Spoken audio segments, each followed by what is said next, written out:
Ito po ang Moy TV Recaps YouTube channel, naghahatid sa inyo ng mga panibagong palabas ng natatanging primetime king of all television na si Coco Martin. Huwag kalimutang mag-like, share and subscribe sa ating channel para updated kayo sa ating pinapalabas bawat araw. Sa gitna ng dilim at dugo, ang patuloy na pakikibaka ni Tanggol. Sa loob ng presinto, muling nagtagpo ang dalawang matinding puwersa, Tanggol at Rigor. Sa halip na pakikipag-ayos, mabalasat na pangungutya ang ibinato ni Rigor. Tinuligsa niya si Tanggol, tinatawanan ang pagkakakulong nito matapos bugbugin si Miguelito. Paano ka magiging mayor, ani Rigor, kung ang alam mo lang ay gulo at rambol?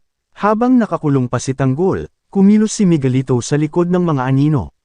Ginamit niya ang kanyang kapangyarihan at koneksyon para siguraduhing hindi makakalabas si Tanggol, at kung sakali mang makalabas, bitbit nito ang sugat ng isang mabangis na karanasan. Sa loob ng selda, sinalubong si Tanggol ng ilang preso na tila may iisang utos, bugbugin siya hanggang mawalan ng lakas. Lumaban si Tanggol pero hindi sapat ang tapang laban sa dami. Habang nagaganap ang karahasang iyon, lihim namang kinausap ni Miguelito si David, kapatid mismo ni Tanggol. May inutos siya, pagkalaya ng isang tiyak na preso, kailangan itong mamatay.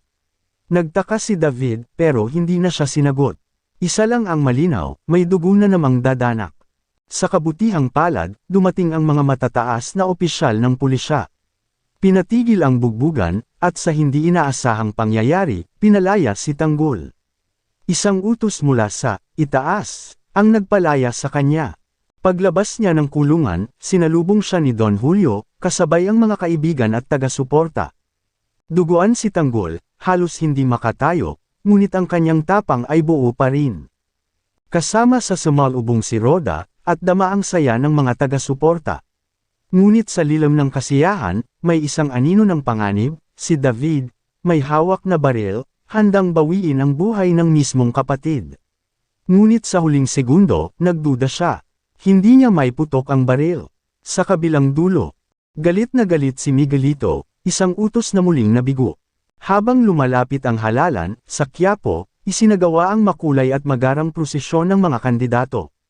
Magkatapat ang kampo ni Guerrero at Montenegro, nagpapagalingan sa harap ng taong bayan. Sa isang iglap, nagtagpo ang landas ni Miguelito at Tanggol. Walang babala, nagpaputok ng baril si Miguelito. Pero mabilis si Tanggol, nakaiwas siya, agad na bumunot at gumanti ng putok. Nabalot ng tensyon ang paligid, ngunit hindi umatras ang kampo ni Tanggol. Galit na galit, inutusan ni Mayor Roberto si Miguelito, ikaw na ang umubos kay Tanggol. Habang nag-iikot si Tanggol sa kampanya, nasalubong niya si David. Sa wakas, hindi na naiwasan ang pagtutok ng baril sa isa't isa. Nagharapan ang magkapatid, tahimik ang paligid, hanggang sa pumutok ang unang bala. Magsisimula ang barilan. Sa kabanatang ito, lalong tumitindi ang tensyon. Kahit bugbog, kulong, at tinangka ng patayin, hindi natitinag si Tanggol. Sa mata ng mga tao, siya pa rin ang simbolo ng pagbabago. Ngunit isang masalimuot na tanong ang gumugulo ngayon kay David, hanggang saan ang kanyang katapatan? At kaya ba niyang kalabanan ang lalaking minsang tinuring niyang ama, si Miguelito? Habang dumarating ang araw ng halalan, tumitindi ang panganib. Pera, kapangyarihan, at dugo, lahat ay iniaalay ng magkabilang kampo para sa tagumpay. Pero sa huli, sino nga ba ang tunay na matibay? Ang may hawak ng kapangyarihan? O ang may puso para sa bayan? Ibahagi ang inyong saloobin sa comment section. Huwag kalimotang mag-subscribe at i-click ang notification bell para hindi ninyo mamiss ang susunod na kabanata ng Batang Quiapo.